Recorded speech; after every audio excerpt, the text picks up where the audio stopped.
Hello. So I've been asked to say a few words about my perspective as a principal investigator at the Vrije University of Amsterdam site.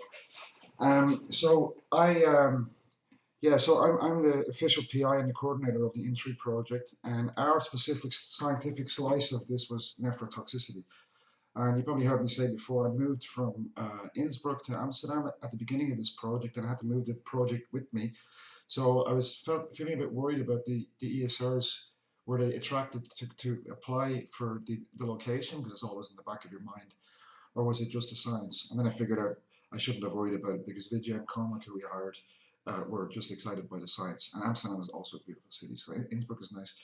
But the lab we had in Innsbruck, which was run by Walter Fowler and Gerhard Gustanthaler, and they've both since retired.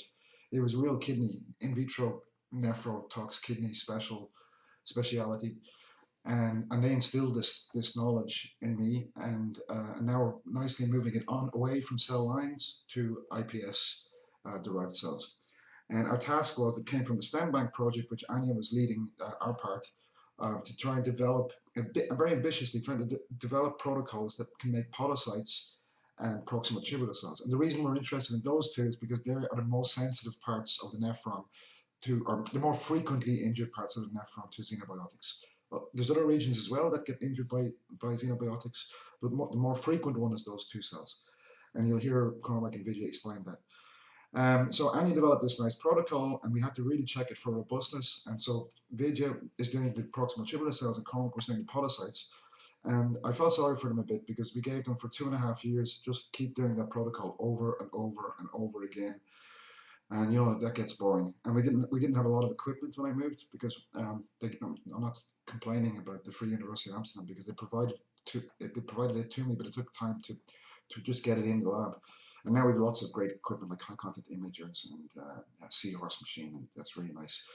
And so Anya basically set up our whole cell culture, and Vidya and Cormac helped her with that. And now there's many other people working in cell culture doing other activities. So it was a pleasure to know Vidya. Really, she's small in stature, but huge in her personality and her attitude to science. She's a really dedicated scientist. And now this is not to take away from Cormac. Cormac is big in stature. He's a big, tall man, but he's a gentle giant. And everybody who meets Cormac loves him. He's just a real nice guy. Um, so yeah, that's all I wanted to say. It was supposed to be a 2-minute video, now it's 3 minutes. So I hope you enjoyed the day, and I hope you enjoy these small videos. Thank you very much.